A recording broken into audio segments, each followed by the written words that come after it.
Matthew was a very loved child.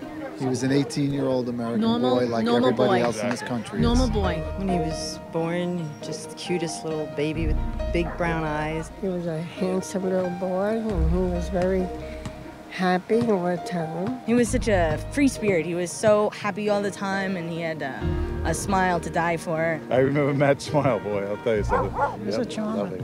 Yeah, those eyes of his could probably get him in a lot of trouble. He was always involved, you know, he likes being involved in sports. We used to play basketball, paintball. And he was always a scrapper, though. That's one thing we liked about him. If you picked on him, he'd pick on your back. Someone to always talk to, you know, personal relationships, someone to depend on. He was a great person, lots of fun. I miss him. I miss him every day of my life.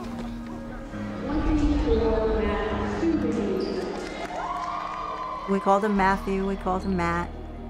The kids, the girls a lot called him Matty, you know, but he was my Matt. And he loved to fool around with the kids and wrestle with the boys, and he and Annie were very, very close because they were the closest in age, and those two, they were like two peas in a pod. But unfortunately, apparently he was having trouble sleeping, and he was having bad dreams and waking up and starting to have like panic attacks. That's when I said to him, you know, Matt, maybe it would be helpful if you talked to somebody outside of the family, you know, like, would you want to do that? So I made an appointment with him.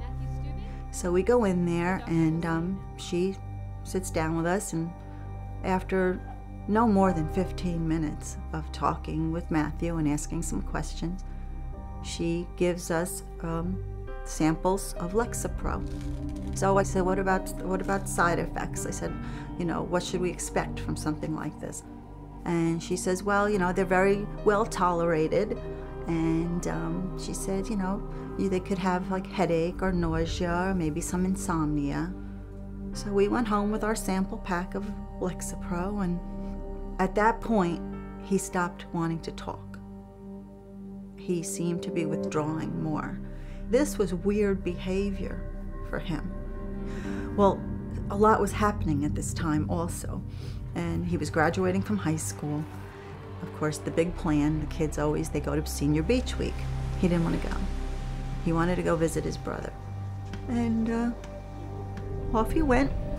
The day that he was supposed to be coming home, it was around 1 o'clock. I hadn't heard from him yet. He was supposed to call me when he finally left. Later on, I guess it was after I got off work, I called, and he didn't answer. But a little while later, he called me back, and he said, he might have said he was almost to North Carolina. It was about 11:30, and I called. He said, I'm fine, I just passed Roanoke. I woke up at around 2:30, kind of jumped up at the clock, and realized he should have been home an hour. So I called the cell phone. It went straight to voicemail. I kept calling and calling. I'm like, Matthew, answer the friggin' phone. I was like so upset. Fell asleep, woke up again. It was about 6 o'clock in the morning. He still wasn't home.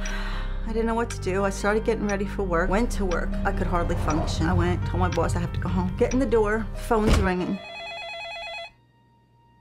And there's this man on the other end, and he said, I'm looking for the family of Matthew Stubing.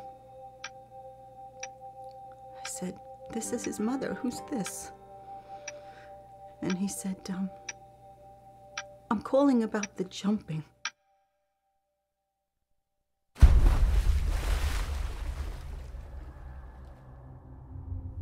Our world blew apart.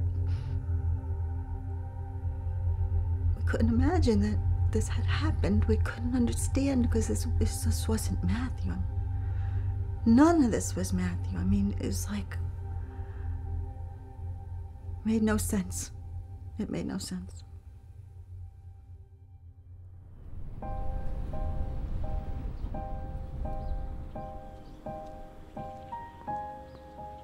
That was the beginning of my story.